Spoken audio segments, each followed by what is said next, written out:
boa tarde. Estamos começando aqui uma entrevista com o André Caires, o diretor jurídico da Humanizare. Kleber Oliveira aqui comigo para participar dessa entrevista. O André Caires estava fora de Manaus, né, André? E chegou esse dia. Em trânsito, correto. Já participou hoje de outras entrevistas. Eu estava até te ouvindo no programa da CBN Amazônia. Exato. Audiência pública, que tinha lá um bate-papo sobre essa questão de prisional no Amazonas, e a gente também convidou o André aqui para essa entrevista. André, a Humanizare foi colocado na mídia e principalmente pelas pessoas nas redes sociais como a principal responsável pelas mortes nos presídios, né?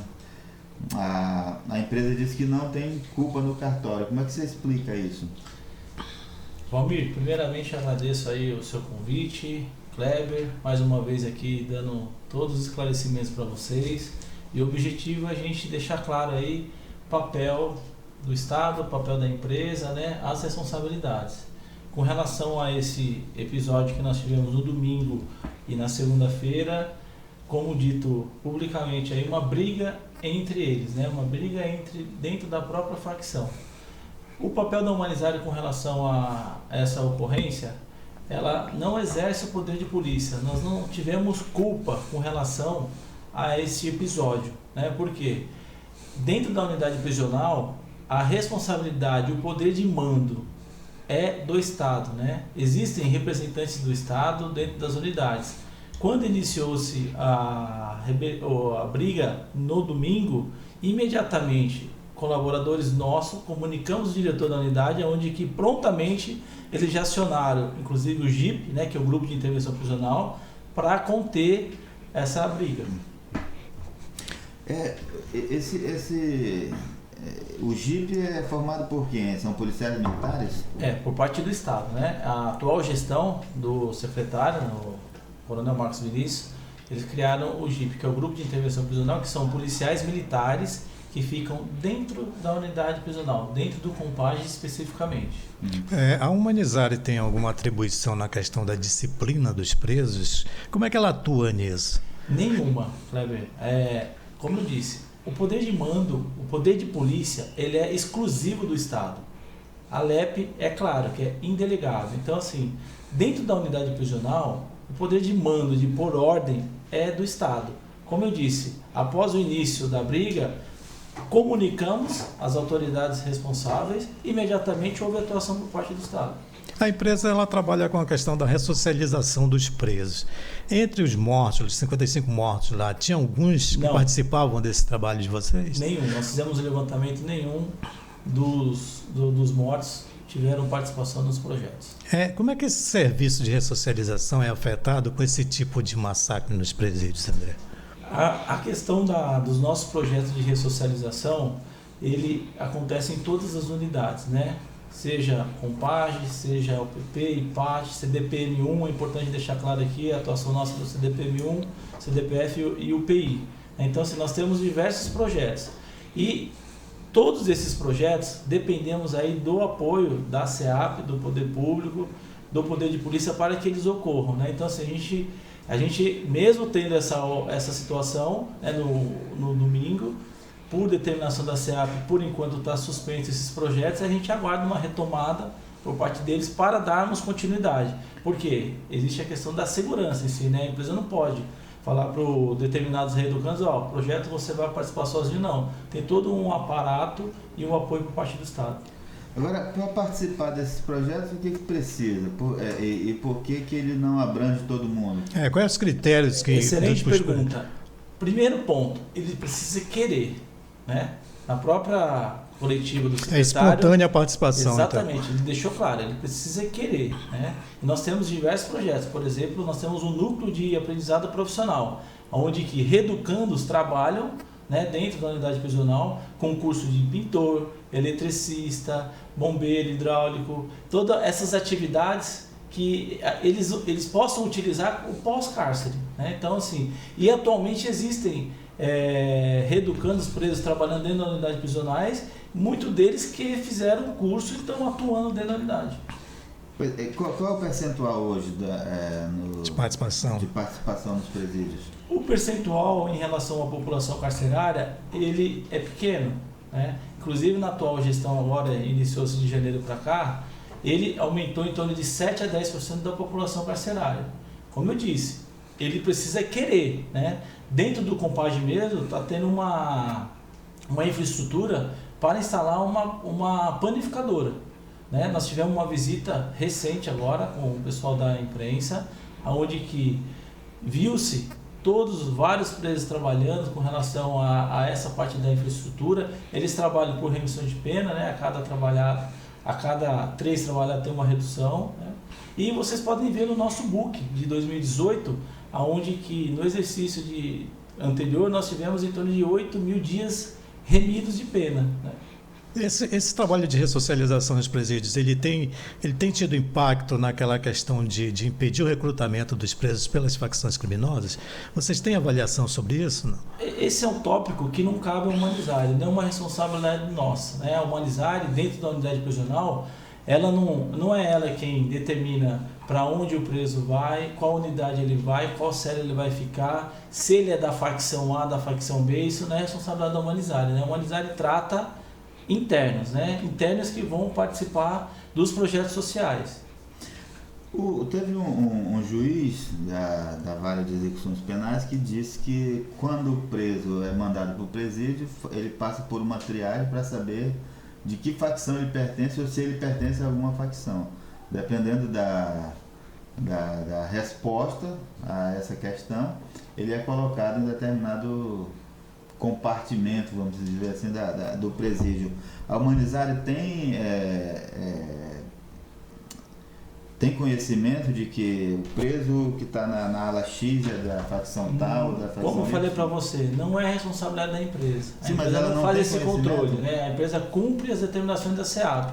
E isso, inclusive, esse é um levantamento que a SEAP faz com o seu setor de inteligência, que não tem uma responsabilidade nossa. A gente não recebe um relatório deles para dizer, essa situação você tem que tratar assim, você tem que tratar acolá. Então, assim, a gente cumpre o nosso papel, né? Que é o cumprimento da lei de execução penal. Cumprimos o projeto básico, né? Isso aí é importante a gente deixar claro. A minha pergunta é até porque eu acho que se a Humanizare tem conhecimento, ela tem como prever melhor uma situação dessa. Como eu disse, a Humanizare não tem conhecimento porque não é responsabilidade dela.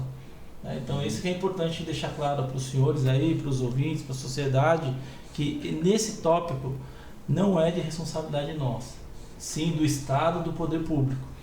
Uma das críticas feitas à Humanizare aqui no Amazonas, André, é a questão do custo do preso. Se eu não me engano, a média de custo do preso no Amazonas é de 4.000 e pouco por preso, se eu não estou enganado. Esse é um valor muito alto para um preso aqui no estado ou não? Está dentro da média nacional? Veiculou-se que seria o mais caro, né? Mas a informação não é verdadeira. Recente, o Estado de São Paulo, o governo de São Paulo, nas unidades prisionais lá, eles pretendem fazer a questão da cogestão, né? Iniciar-se as unidades através da cogestão ou através da parceria público-privada. E elaboraram um estudo com empresas do nosso segmento de cogestão e lá ficou claro o preço médio o preço base de 3.800 a 5.500. Eles entraram em contato aqui com a SEAP. A SEAP informou, o preço médio nosso aqui é 4.200. Né? Dos nossos contratos, como eu falei, nós temos 6 unidades prisionais aqui. Nós temos algumas unidades que o preço é abaixo de 3.600. Porque varia de acordo com cada unidade prisional. Existe um dimensionamento de recursos humanos, de pessoas, um dimensionamento de serviço. Então, assim, cada unidade tem uma estrutura diferente, né? Esse custo inclui o que para o preso? Alimentação? Importante a sua pergunta. Esse custo inclui tudo. Seja o custeio da unidade prisional, seja a mão de obra. Hoje a Humanizare emprega aqui em Manaus em torno de 1.600 funcionários. Nesse curso nosso inclui toda a mão de obra, inclui todo o serviço de limpeza, manutenção predial, manutenção preventiva e corretiva dos itens, dos bens que nós temos dentro da unidade prisional, inclui todo o fornecimento de vestuário e rouparia para os internos, né? Cada contrato eu tenho uma periodicidade que eu tenho que substituir, né, dos reeducandos. inclui toda a leva de serviços técnicos que nós disponibilizamos aos reeducandos, que seria médico, dentista, advogado, psicólogo, educador físico, assistente social. Então, toda uma leva de serviços que nós disponibilizamos dentro da unidade prisional. Isso é importante deixar registrado, porque cada unidade prisional tem uma estrutura, que é essa leva de serviços que está no nosso custo global. Esse serviço é periódico? Como é que é? É constante, o serviço é constante, é 24 horas. Por exemplo, a alimentação, nós fornecemos alimentação na unidade. Nós temos café da manhã, almoço e jantar. Hoje nós temos uma população carcerária dentro das nossas unidades prisionais em torno de 4.600 internos. Então, você vê o volume que nós fornecemos diariamente. Café da manhã, almoço e jantar, de domingo a domingo. André, em relação à questão do preso, você disse que a Humanizare não tem controle sobre os presos. Sim. Eu queria saber o seguinte,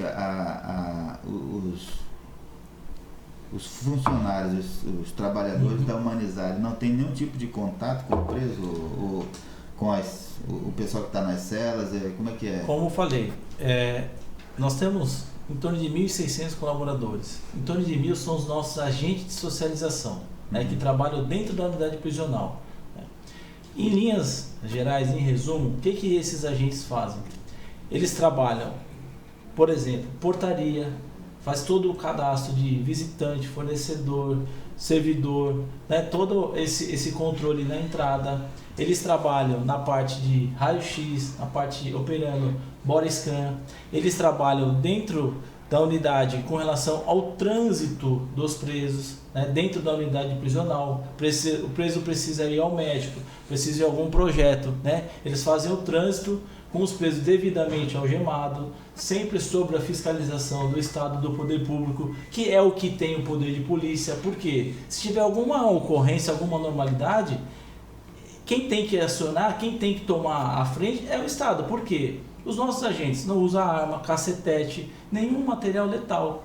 Então, quando tem algum princípio de ocorrência de sinistro, de briga, qual é a nossa função? Comunicar ao Estado, saímos de campo, entra o poder de polícia, o poder público para pôr a ordem dentro da unidade prisional. A alimentação, por exemplo, ela é servida nas celas? São os agentes que levam essa alimentação? Exato. Toda alimentação ela é feita dentro da unidade prisional, de cada unidade prisional, E aí existe todo um cardápio, Preparo da alimentação. Isso, preparo. Todo um cardápio que nós temos que validar junto ao diretor da unidade prisional, A Humanizare, ela não pode, por conta e ordem, querer fornecer o que ela quer e quando ela quer, Então tem tudo uma obrigação contratual que está escrito, e também tem um ponto que é com relação a per capita. A Humanizare, ela tem que seguir rigorosamente o que está no projeto básico. O projeto básico deixa claro lá as per capitas diárias, Então assim, nós fazemos a todo o preparo, coloca nas marmitex e aí segue para o pavilhão para a entrega dos presos, conforme o pavilhão, conforme a cela, Sempre supervisionado pelo Estado representante. Se no caminho, peraí, não é para entregar, o que nosso funcionário tem que fazer? Ele comunica a direção e aí eles tomam as providências, O governo do Estado já declarou, o governador Wilson Lima, André, que encerrando o contrato da Humanizare, ele não pretende renovar. Vocês estão negociando para reverter a situação? Como é que está esse relacionamento? Importante deixar claro neste ponto, o contrato especificamente do Compage, que houve a coletiva por parte do governador, ele encerrou-se agora dia 1º de junho. Encerrou-se a sua vigência. Pela lei de licitações, a vigência máxima é de 5 anos. Então, o que o Estado está fazendo agora? Ele está reavaliando. Até porque esses projetos básicos, eles são de 2013 e 2014, são projetos antigos, que a realidade não era outra.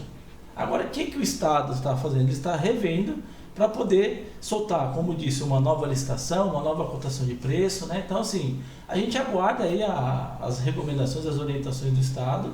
Quando sair esse novo edital, essa nova proposta, a empresa vai avaliar, avaliar, e se houver uma aprovação interna por parte da nossa direção, a gente pode participar. Porque hoje não existe nada que impeça a empresa de participar de uma licitação, seja aqui no estado do Amazonas, seja em qualquer estado do Brasil. Então o governador pode ser obrigado a contratar de novo a Humanizare se ela vencer a licitação. A lei é clara, né? O poder público ele vai licitar. Se não existe nada que impeça, nenhuma declaração de idoneidade, alguma coisa nesse sentido, a empresa está apta. Claro que aí a empresa vai avaliar se vai participar ou não. André, o contrato foi finalizado então, porque na verdade o contrato era anual, vinha sendo renovado, só pode ser renovado até 5 anos. Mas... Importante essa pergunta. Cada unidade prisional tem uma vigência. Então, assim, teve contrato que lá atrás, quando o Estado licitou, ele já colocou uma vigência, por exemplo, de 60 meses.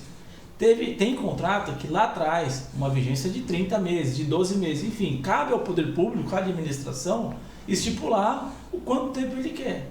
Né? Não é uma responsabilidade da empresa. Eu digo nesse caso do Compaz. Do Compaz específico, ele foi um contrato inicialmente de 30 meses, depois com as suas prorrogações. Nós tivemos prorrogações de 12, de 6 meses, porque nós tivemos as mudanças de governo. Né? Então, cada nova gestão avalia, reavalia, vou prorrogar por X período, cabe ao Estado, não cabe à empresa. Eu quero uma prorrogação de mais 12, não é responsabilidade nossa, a gente depende do poder público. Depois do dia 1º de junho, quando encerrou o contrato, está sem contrato? A empresa está trabalhando sem contrato? O contrato encerrou-se no dia 1º de junho. Na última coletiva, inclusive, do secretário, ele pontuou que a empresa permanece de forma provisória, até porque os nossos serviços são complexos. Né? A gente não pode... não existe uma decisão da noite para o dia, sai a empresa, quem que vai cuidar? Né? Porque a nossa preocupação é que seja feita de uma forma tranquila para manter a estabilidade do sistema prisional. Né? Esse é o nosso foco, para, em parceria com o Estado, deixar clara essa situação. Como é que vai ficar? Atualmente estão trabalhando os nossos colaboradores? Sim. Por quê? Como eu falei, serviços complexos, né? Não dá para a gente sair da noite para o dia. Pois é, mas a minha pergunta é se esses serviços estão sendo prestados sem uma previsão contratual, sem uma... A própria lei fala que os serviços contínuos, que são serviços contínuos, você não sai da noite para o dia.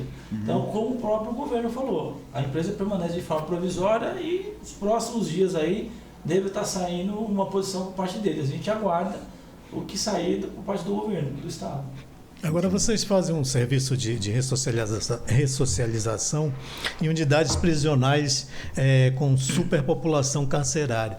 Como é que a Humanizare consegue conciliar isso? Como é que ela consegue prestar um serviço onde a demanda é muito maior do que o... A superlotação ela não é boa para ninguém. Ela não é boa nem para a empresa e nem para o Estado. O Estado no sentido do poder de polícia, da fiscalização dele, e a empresa com relação aos nossos projetos, ao andamento na unidade prisional, porque tudo dentro da unidade prisional eu dependo de apoio do Estado, né? Por exemplo, projetos, participação de projetos. Então, assim, como eu falei, não é bom nem para o Estado nem para nós. Mesmo assim, conseguimos aí ter êxito e eficiência em muitos projetos. Entregamos para vocês aí o book de 2018, vocês vão tomar conhecimento aí de todas as ações que nós realizamos no ano de 2018. Agora, tem uma crítica que se faz em relação à participação da empresa privada na gestão dos presídios. E aí hoje eu ouvi inclusive do Ministério Público, a representante do Ministério Público que estava na entrevista que você participou na rádio, ela dizendo que o Ministério Público não é contra a cogestão, mas desde que seja de serviços tipo alimentação, ela até citou alimentação, lavanderia existe um posicionamento do Ministério Público, né? Respeitamos o posicionamento, eu pontuei hoje para a doutora Cristiane, mas no que tange o tema de hoje, que foi a cogestão, ela é muito eficiente, ela dá agilidade, né, no processo. Então, assim, nós temos um resultado, nós mostramos com relação a isso. Nós cumprimos a lei de execução penal, nós cumprimos o que está no projeto básico, que é o reflexo da lei. Não fala que o preso tem direito à saúde, a lazer, educação, uma série de atividades. A empresa cumpre. Né? Então, assim, esse ponto do Ministério Público já é uma outra discussão que não cabe à empresa entrar nessa seara, que o foco é a cogestão, os nossos projetos e a ressocialização. Qual é o projeto com mais adesão lá? O projeto da remissão pela leitura, por exemplo, nós temos uma adesão em quase todas as unidades. O que os presos estão lendo atualmente? É um projeto que eles têm que ler 30 dias para fazer a leitura do livro. Depois existe uma comissão que avalia, ele tem que fazer um resumo, né? Tem a participação da SEDUC, tem, por exemplo, até a própria doutora Cristiane, ela até pediu para participar, porque existe uma comissão também de avaliação, né? E constantemente o pessoal do Ministério Público estão dentro das nossas unidades, nos fiscalizando. Isso para nós assim é ótimo. Até pontuei para a doutora hoje com relação a isso. O objetivo é a gente trazer e deixar transparência para tudo. Ok, a gente conversou aqui com o André Caires, que é porta-voz da Humanizare, diretor jurídico também da empresa. Agradecemos a sua vinda aqui e esperamos ter esclarecido aí algumas questões que estavam pendentes em relação a essa questão.